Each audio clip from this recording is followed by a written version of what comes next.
महाराज जी एक बात बताओ, ये अन्नदाता के लिए बजट की किल्लत रहा था ना? अंबानी मांगे, अडानी मांगे, सुभाष चंद्रा मांगे, ऐसे लोग के पास बजट ऐसे लोग के लिए रहा था ना?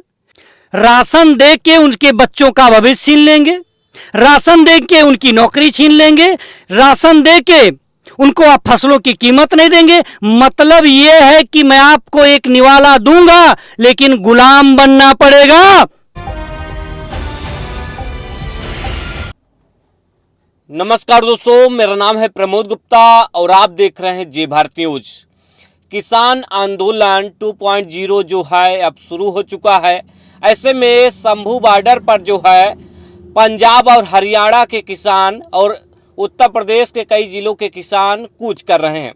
ऐसे में जो है प्रशासन और किसान जो है आमने सामने हैं और वहां पर जो है आंसू गैस के गोले भी किसानों पर छोड़े जा रहे हैं। वहीं पुलिस का कहना है कि जो किसान है वो उपद्रवी हैं और वो भी पत्थर बरसा रहे हैं। ऐसे में जो है एक किसान हमारे साथ हैं, अमरीश पटेल जी, जो उत्तर प्रदेश से दिल्ली की तरफ जा रहे हैं। हम उनसे खास बातचीत करेंगे। बहुत बहुत स्वागत है भैया जी। आपको भी बहुत बहुत धन्यवाद, आपकी टीम को बहुत बहुत धन्यवाद। बिल्कुल, देखिए लड़ाई लड़ने के लिए शुरुआत करना पड़ता है और हमने शुरुआत किया है और आगे देखा जाएगा। हम वहाँ जाना चाहते हैं और जाएंगे, जाके रहेंगे। और जाने के बाद मैं एक मैसेज देना चाहता हूँ प्रधानमंत्री जी को कि प्रधानमंत्री जी, वो अन्नदाता जो आपका पेट भरते हैं, वो अन्नदाता जो देश का पेट भरते हैं, उनके एमएसपी के लिए आपके पास पैसे नहीं है। और उद्योगपतियों के लिए 10 लाख करोड़, 5,000 करोड़, 10,000 करोड़, इतने सारे पैसे। अभी 6 महीने पहले सुभाष चंद्रा की मैं बात करूं तो 5,000 करोड़ का एक बड़ा रकम सरकार ने माफ कर दिया।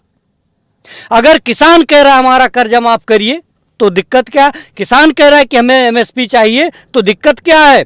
हर साल आप उनके माफ करते हैं जो 5-5 हजार करोड़ के घरों में रहते हैं, जिनके पास दर्जनों गाड़ियां हैं और हर गाड़ी की कीमत 1.5 करोड़, 2 करोड़, 5 करोड़, 10 करोड़। लेकिन किसान के पास पैसे नहीं है। अगर अन्नदाता ऐसी स्थिति में है तो अमरीश पटेल का फर्ज बनता है कि वो बॉर्डर पर पहुंचे। कैसे पहुंचेंगे? बॉर्डर पे आपको रोका जाएगा, आंसू गैस के जो है गोले छोड़े जा रहे हैं, वहां पे तनावपूर्ण स्थिति है, कैसे जाएंगे?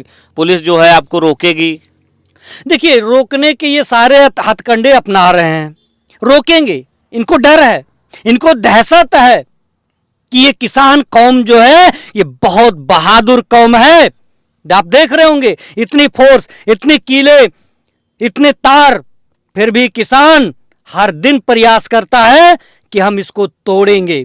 अगर नहीं जाने देंगे तो तोड़ेंगे। क्यों भाई? जब फरमान जारी होता है दिल्ली से, राजा बैठा है दिल्ली में, जो हमसे मिलना है, जो देना है देने वाला वो बैठा है दिल्ली में, तो हम दिल्ली नहीं जाएंगे तो कहां जाएंगे? इसका मतलब कि हमारी जो रोजी रोटी, हमारी जो एमएसपी की बात है वो दिल्ली में पूरी होगी तो हम दिल्ली जाएंगे, हर हाल जाएंगे। किसान नेता जो है सरकार से दो बार बातचीत भी हुई, तीसरी बार बैठक की बात भी चल रही है।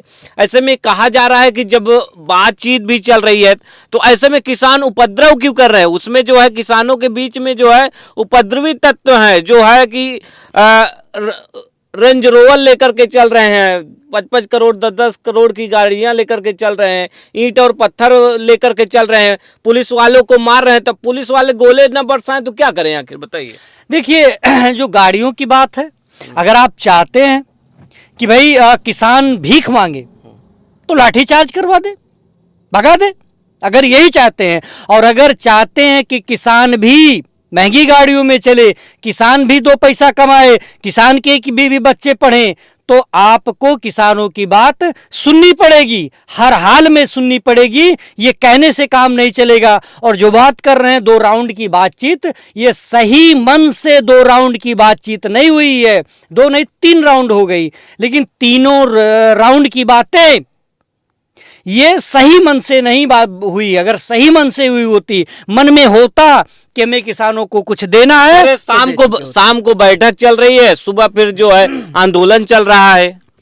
बिल्कुल। आंदोलन इसलिए चल रहा है, हर एक काम के पीछे तर्क होता है। वो ऐसा क्यों हो रहा है? जब पिछली बार आंदोलन हुआ, आपने एक समय मांगा कि हम इतने समय में कर देंगे, 2 साल 2.5 साल 3 साल बीत जाता है और आपकी कलम नहीं चलती है। 2.25 साल अगर बीत गया, आपकी कलम नहीं चल पाई, उस कलम को चलाने का एक प्रयास है हमारे किसान भाइयों का, और वो कर रहे हैं निरंतर। उसमें अमरीश पटेल भी जाएगा, शामिल होगा और करेगा प्रयास। तो क्या लगता है कि अभी तो 4-5 दिन हुए किसानों का आंदोलन, ऐसे में अभी से जो है इतना तनावपूर्ण स्थिति है, पिछली बार तो 2.25 साल, तो अब कितना देर अमरीश पटेल कितना देर तक किसान जो है वहां पर रह सकता है देखिए, इस स्थिति में? मुझे नहीं लग रहा है कि ज्यादा वक्त लगेगा। कारण है, किसानों में रोष ज्यादा है। पहले आंदोलन में ये रोष नहीं था, लेकिन इस बार रोष ज्यादा है।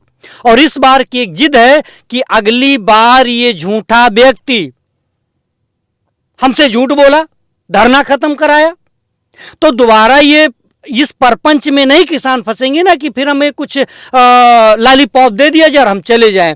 तो इसलिए आर पार के मूड में किसान है, रहेगा और अपनी मांग को मनवाएगा। और एक कारण ये भी दे दूं, टीवी चैनलों पर एक गोदी मीडिया है जो ना एक बहुत अच्छा नैरेटिव सेट कर रही है कि चुनाव करीब आया तो किसान बॉर्डर पर। चलिए, यही कमजोर नस है। कहते हैं ना कि इसकी जान तोते में, मोदी की जान चुनाव में। मोदी को चुनाव बड़ा प्यारा है। ये चुनाव जीतने के लिए जब कुछ भी कर सकते हैं, तो ये चुनाव जीतने के लिए किसानों की मांगों को पूरा करेंगे। और रही बात मारने की, भगाने की, तो किसान बिना एमएसपी लिए जाएगा नहीं, तो मोदी को एमएसपी देना पड़ेगा। ये देगा, इसकी तानाशाही टूटेगी। और अगर मोदी की तानाशाही टूटी तो देश सुकून में होगा, देश तरक्की करेगा, संस्थाएं नहीं बिकेंगी, बेरोजगारी कम होगी, लोगों को रोजगार मिलेगा। जब तक मोदी की तानाशाही नहीं टूटेगी, कुछ नहीं होने वाला है। और किसान कौम है जो मोदी की तानाशाही को तोड़ेगा। सोशल मीडिया पे एक बात चल रहा है कि लोग सोशल मीडिया पे लिख रहे हैं, वो कह रहे हैं कि जो असली किसान है वो खेतों में है, जो नकली किसान है वो बॉर्डर पे है। क्या कहना चाहेंगे? मैं तानाशाह को कहना चाहूंगा, उनके चमचों को कहना चाहूंगा, उनके सपोर्टरों को कहना चाहूंगा। हर नजरिए से मैंने बात कर लिया तीनों लोगों को, कि ये कहना चाहूंगा कि अगर आप चाहते हैं कि हर किसान बॉर्डर पर आए तो कल पहुंचेगा। फिर ये मत कहना प्रधानमंत्री जी कि ये उत्पात मचा रहे हैं। जब संख्या ज्यादा होगी उत्पात मच जाएगा, संख्या ज्यादा होगी आपकी व्यवस्था बिगड़ेगी, व्यवस्था चरमराएगी, वहां खड़ा होने का जगह नहीं, बैठने का जगह नहीं रहेगा, व्यवस्था चरमराएगी। और जो लोग ये चाहते हैं कि सारे किसान आए, आ जाएंगे। फिर ये मत कहना कि सारे लोग कैसे आ गए। अभी आप कह रहे हैं कि व्यवस्था बिगड़ रहा है, इतने लोग में आप व्यवस्था नहीं संभाल पा रहे हैं, सारे लोग आ जाएंगे तो क्या हाल होगा दिल्ली का। इसलिए आप यूपी से आते हैं, यूपी में बुलडोजर बड़ा फेमस है, तो आप जा रहे हैं दिल्ली, कहीं आपके घर बुलडोजर पहुंच जाए, डर नहीं लगता है?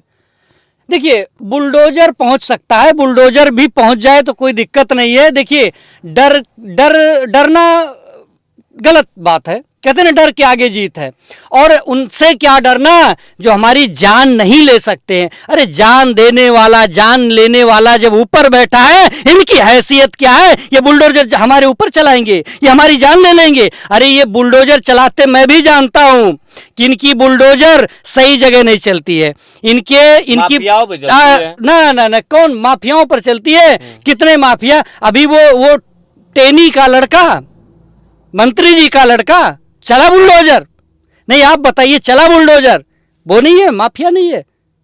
रेप करने वाले बैठे हैं भारतीय जनता पार्टी में, उनके ऊपर बुलडोजर चला? नहीं चला। देखिए, इनका बुलडोजर चलता है, सही कह रहे आप, हमारे ऊपर चल सकता है। इनका बुलडोजर चलता है जो इनके खिलाफ आवाज उठा ले, विरोधियों पर ये चलाते हैं। और ये लोकतंत्र को खत्म कर रहे हैं। इन्हीं के पार्टी के थे अटल बिहारी वाजपेयी जी। उनका तबीयत खराब होता था तो सत्ता पक्ष के लोग इलाज के लिए विदेश भेजते थे, और ये उनको खत्म करने में लगे हैं। यानी ये चाहते हैं लोकतंत्र खत्म हो जाए और मैं तानाशाही में जिंदा रहूं। ये तानाशाही लाना चाहते हैं और लगभग आ ही चुका है। जैसा कि आप बोल रहे बुलडोजर, अगर बुलडोजर की बात आपने कर ली तो ये तानाशाही का प्रमाण आपने ही दे दिया, मुझे बताने की जरूरत नहीं। योगी जी कहते हैं कि जो माफिया है, जो गुंडे हैं, उनके ऊपर बुलडोजर चला रहे हैं। ठीक है, तो सभी गुंडों पर चलाइए। गुंडे सभी हैं, कुलदीप सिंह सेंगर गुंडे नहीं है। अरे रेप करता है कुलदीप सिंह सेंगर, लड़की को मरवा देता है, बाप को मरवा देता है, चाची को मरवा देता है, वकील को मरवा देता है, गवाह को मरवा देता है। इतने इससे बड़ा गुंडा, इससे बड़ा माफिया ढूंढिए, कहीं मिलेगा। अच्छा, बीजेपी सपोर्टर ये भी कह रहे हैं कि जो विपक्षी पार्टियां हैं हाँ। इनको सपोर्ट कर रही हैं किसानों को, इसलिए ये साजिश के तहत ये सब कराया जा रहा है। ये जो विपक्षी पार्टियों की एक साजिश है, इसके तहत ये आंदोलन कराए। क्या कहना चाहेंगे? देखिए, अगर मैं एमएसपी मांग रहा हूं और लीगल मांग रहा हूं, स्वामीनाथन आयोग की जो रिपोर्ट है, कृषि वैज्ञानिक थे, उनकी रिपोर्ट है, वो तो गलत नहीं है। वो तो किसी विपक्ष ने, वो तो कांग्रेसियों ने बनाया नहीं। अगर उस पर हम मांग रहे हैं और किसी ने समर्थन दे दिया कि हम उनके ऊपर ताला लगाएंगे, विपक्षियों के ऊपर हम ताला लगाएंगे?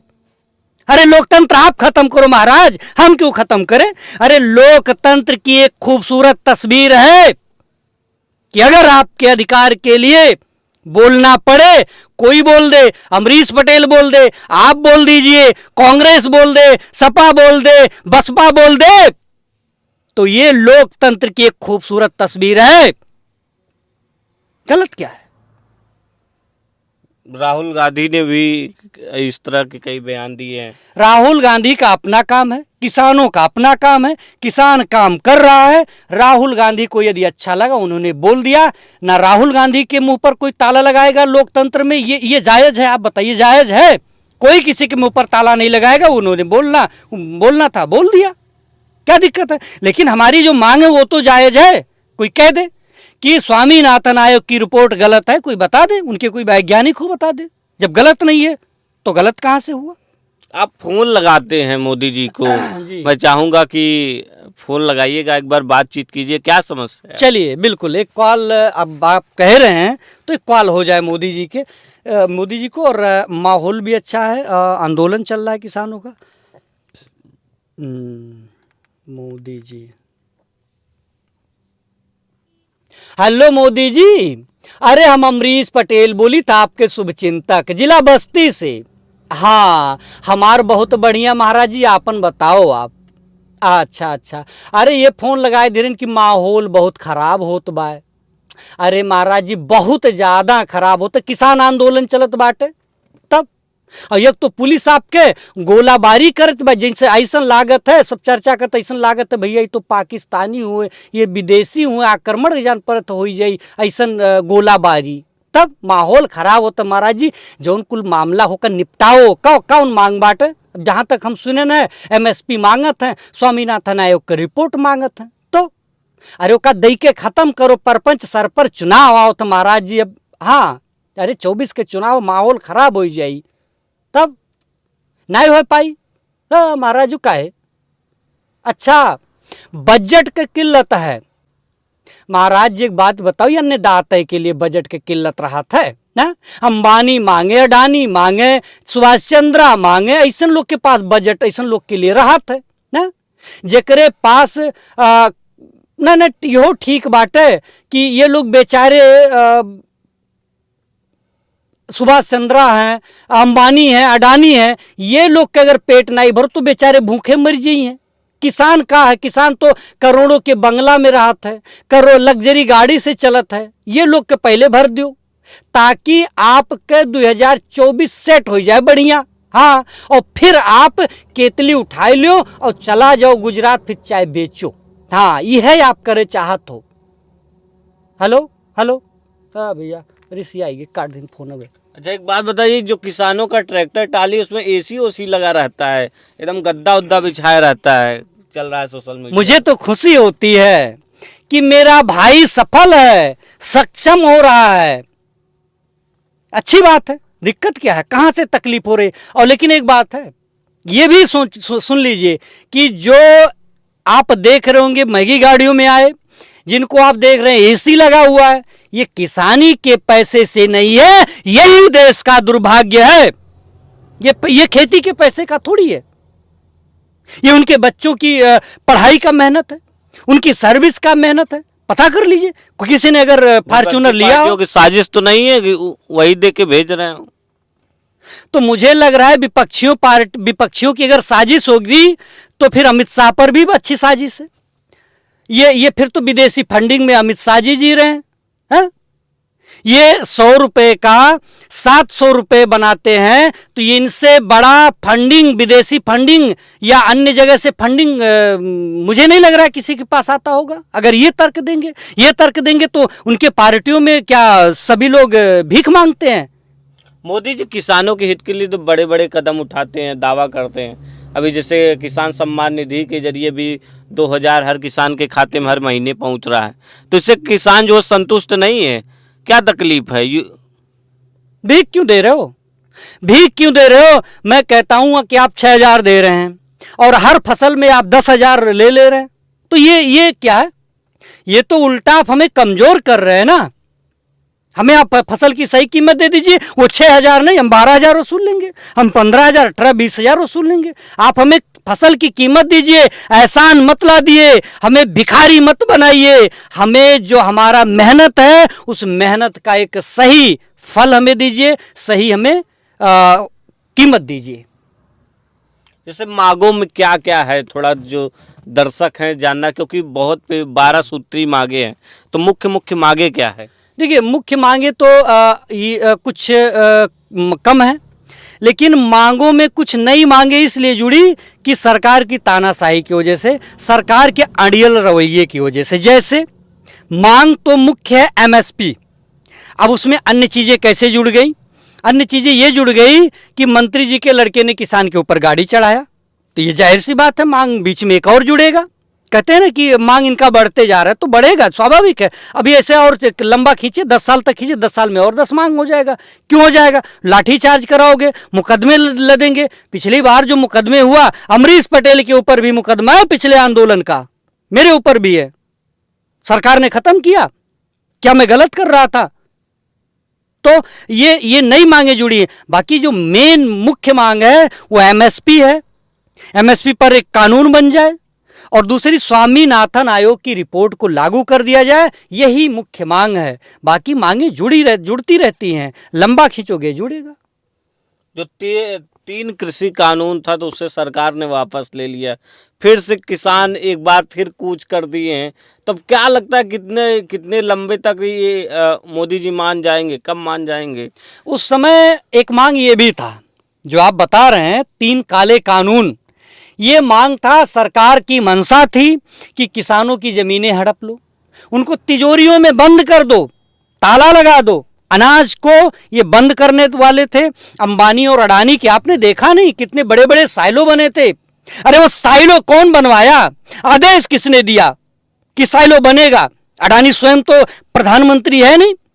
और अगर आपने आदेश नहीं दिया तो इसका मतलब देश अडानी के हाथों बिक चुका है, देश अडानी का गुलाम है। अडानी को पहले मालूम था कि हम साइलो बनवाएंगे, तुम आंदोलन करो। इसका मतलब ये कि तुम प्रधानमंत्री नौकरी कर रहे हो अडानी का। अडानी ने कहा हम साइलो बनवा रहे, तुम अपना 3 कानून लाओ, उसके बाद अपना सब मामला सेट हो जाएगा। लेकिन किसानों ने उसको खत्म किया।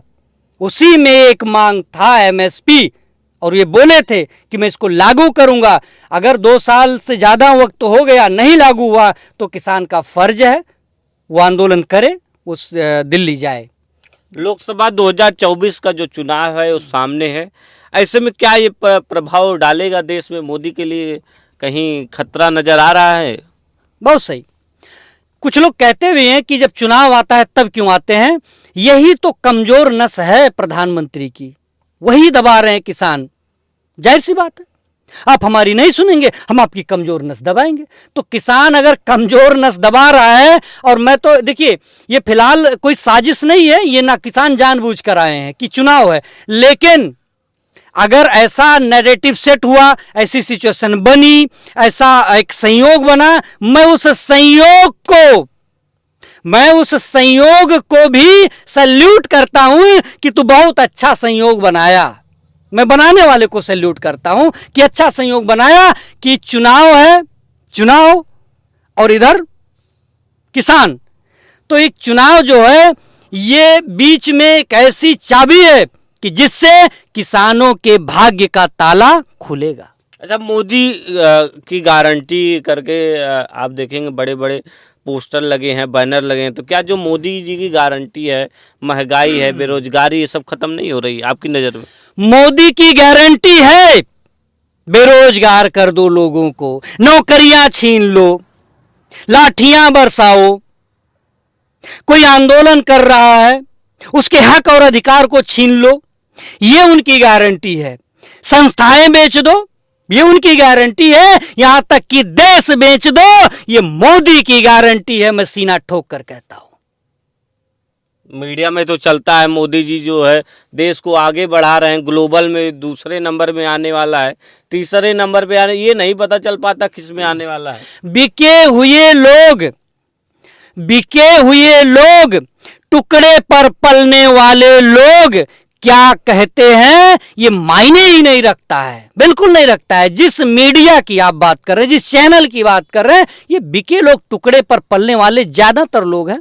बहुत कम लोग हैं कि जिनकी वजह से आज हम कह सकते हैं कि चौथा स्तंभ, बाकी तो खत्म कहानी है। तो ऐसे लोगों की क्या बात करनी है। मोदी का फार्मूला एक ही है, गुलामी करो, हमारे तलवे चाटो। जो नहीं चाट रहा है उसके फेसबुक सस्पेंड हो रहे हैं, रीच को डाउन किया जा रहा है। हमारे भी रीच डाउन है, उनके रीच को डाउन किया जा रहा है। देखिए, बंधक बनाया जाता है सबको, बारी बारी सबको बनाया जाएगा। आज हमारी है, कल तुम्हारी होगी। हर प्लेटफॉर्म को क्रैश कर दिया जाएगा, हर संस्थाओं को क्रैश कर दिया जाएगा। चुनाव आयोग जिस पर यह होता है कि अगर चुनाव के टाइम पर किसी की सरकार नहीं होती है, वो एक आयोग है जो अपने बलबूते पर इस देश को चलाता है और जो निष्पक्ष चुनाव भी करवाता है। आज वो संस्था खत्म हो गई। आज वो उसमें से हमारे जज जो थे, चीफ जस्टिस, उनको हटा दिया गया। तो ऐसे संस्थाएं जिस हिसाब से ये क्रैश कर रहे हैं, इनको क्या कहा जाए। ये तो सब कुछ बेच रहे हैं, इनकी यही गारंटी। चंडीगढ़ में चुनाव हुआ था मेयर के, अगर आपने देखा। देखिए, मेयर का चुनाव हुआ, अगर कैमरा नहीं हुआ होता और सही समय पर कैमरा अगर वो बंद हो गया होता तो ये पोल नहीं खुलता, ये नंगे हो गए। इनको कैमरे ने नंगे कर दिया। और सुप्रीम कोर्ट, अरे देश में एक सुप्रीम कोर्ट तो बचा है कि समय समय पर बोलता है। सुप्रीम कोर्ट ने लताड़ा। आप मणिपुर देख लीजिए, मणिपुर इनसे महीनों नहीं समझ रहा था। सुप्रीम कोर्ट ने कहा अगर नहीं समझ रहा तो हमको बताओ। अरे तुम कैसा देश चला रहे हो, एक छोटा सा प्रदेश नहीं समझ रहा और तुम बड़ी बड़ी बातें करते हो। ये गारंटी है। महिलाओं को नंगा दौड़ाया गया मणिपुर में। कितने लोग, उनके मंत्री नहीं सुरक्षित थे, मंत्री नहीं, उनके विधायक नहीं सुरक्षित थे। ये देश चला रहे, ये प्रदेश चला रहे। तो जो मांगों को लेकर के अब आप लोग जो है उत्तर प्रदेश से भी किसान दिल्ली कूच कर रहे हैं। उत्तर प्रदेश से कर रहे हैं, महाराष्ट्र से आ रहे हैं, रोका जा रहा है। साउथ इंडिया से आ रहे हैं, रोका जा रहा है। राजस्थान से रोका जा रहा है। लोगों के घरों पर जाके गाड़ियों से प्रचार किया जा रहा है कि अगर आप किसान आंदोलन में जाएंगे आपके बच्चे का भविष्य खत्म हो जाएगा, आपको जेल में डाल दिया जाएगा, आपके पासपोर्ट को रद्द कर दिया जाएगा। तो ये हर हथकंडा अपना रहे हैं। इनको पता है कि कमजोर नस है हमारा और किसान दबाने वाला है। और एक ऐसी कौम जो वास्तव में बहुत बहादुर कौम होती है। इसलिए यूपी में जो है योगी सरकार ने सभी कर्मचारियों की कोई भी हड़ताल 6 महीने तक नहीं कर सकता। इसलिए अगर कोई हड़ताल करेगा तो उसे जो है बिना वारंट के गिरफ्तार किया जाएगा। इनकी सारी अकड़, इनकी सारी तानाशाही, अगर कोई तोड़ने वाला है तो किसान है मेरे भाई, थोड़ा सा आप भी सब्र कीजिए, इनका गुरूर टूटेगा, इनकी तानाशाही खत्म होगी और देश में तब राम राज्य आएगा। अभी राम राज्य नहीं आया है। राम राज्य, अरे राम आए थे तो फूल सजाया गया था, किसान आए हैं तो राम जी भी सोच रहे होंगे कि किस व्यक्ति ने हमारा उद्घाटन किया, मंदिर का उद्घाटन किया, और हमको मुहूर्त के टाइम पर हमको बुलाया किसने, हमारे प्रतिमा को किसने रखा। ऐसे व्यक्ति ने, ऐसा व्यक्ति जिसका हाथ खूनों से सना हो, जो झूठा हो, मक्कार हो, फरेबी हो, वो भी ऊपर से देख रहे होंगे, उनको हंसी भी आ रही होगी, उनको गुस्सा भी आ रहा होगा। मैं तो ये मैं कह रहा हूं। मोदी जी तो गरीबों के हित के लिए काम कर रहे हैं, कहते हैं 5 किलो राशन गांव गांव बंट रहा है, लोग खा रहे हैं, खुशहाल हो रहे हैं। राशन बंट रहा है, ठीक है। मैं कह रहा हूं कि मोदी जी हर काम तो गलत नहीं कर सकते, कोई नहीं कर सकता है इस पृथ्वी पर, कोई ना कोई एक काम सही करता है। अगर आप राशन दे रहे हैं इसके लिए शुक्रिया, लेकिन क्या राशन दे के उनके बच्चों का भविष्य छीन लेंगे, राशन दे के उनकी नौकरी छीन लेंगे, राशन दे के उनको आप फसलों की कीमत नहीं देंगे? मतलब यह है कि मैं आपको एक निवाला दूंगा लेकिन गुलाम बनना पड़ेगा, किसान नहीं बनेगा, नहीं बनेगा, कतई नहीं बनेगा। तो आप लोग जो है दिल्ली की तरफ पूरी तरह से कूच कर चुके हैं। हाँ, दिल्ली जाकर रहेंगे और कोशिश रहेगी कि दिल्ली भी जाऊंगा, तुम्हारे बैरिकेटिंग भी तोड़ूंगा, तुम्हारे कील उखाड़ूंगा और तुम्हारी छाती पर बैठूंगा। अगर आप प्यार से हमें अन्नदाता नहीं समझोगे, हमें सम्मान नहीं दोगे, हमारी मांग नहीं मानोगे, तो हम दिल्ली में जाएंगे, रामलीला मैदान में जाएंगे। अरे प्रधानमंत्री जी, हम तो आपके घर के सामने जाकर बैठ जाएंगे। थोड़ा इंतजार करो, वो बैरिकेटिंग अभी सब्र है, अभी सब्र है, इसलिए वो बैरिकेटिंग नहीं टूट रही है। नहीं, किसानों के आगे वो बैरिकेटिंग नहीं, अब किला बनवा लो, सब टूट जाएंगे, स्वाहा हो जाएंगे, कुछ नहीं बचने वाला है। सब्र है किसानों का, और ये सब्र कहता है कि हम बहुत बहादुर कौम हैं, हम सब्र वाले कौम हैं, हम आतंक नहीं फैलाते हैं तब तक जब तक आप शुरुआत ना करो। जब आप शुरुआत करोगे तो जवाब देने के लिए हमें हाथ उठाना पड़ेगा, हमें लाठी उठाना पड़ेगा, हमें डंडा उठाना। हर आदमी बचाव करता है, अपने बचाव एक कीड़ा मकोड़ा भी करता है, जरा सा छेड़ दो काट लेगा, क्यों छेड़ रहे हो? बहुत बहुत धन्यवाद अमरीश जी, खास बातचीत करने के लिए। भी अमरीश पटेल जी हैं जो दिल्ली की तरफ जा रहे हैं और किसान आंदोलन में शामिल होंगे। और ये योगी सरकार का दावा है कि उत्तर प्रदेश में जो है शांति का माहौल है, लेकिन अभी देखते हैं कि ये किस तरह से बॉर्डर क्रॉस करेंगे, क्योंकि वहाँ पे जो है पुलिस के द्वारा इनको रोका भी जाएगा। और जो शंभू बॉर्डर का हालत है बहुत ही तनावपूर्ण है, एक तरफ किसान है तो दूसरी तरफ पुलिस के जवान हैं, और लगातार जो है तनावपूर्ण स्थिति बनी हुई है। लगातार किसान जो है अपनी मांगों को लेकर के अड़े हुए हैं। फिलहाल आप क्या सोचते हैं, हमें अपनी राय जो है कमेंट करके जरूर बताइएगा। प्रमोद गुप्ता, जय भारत।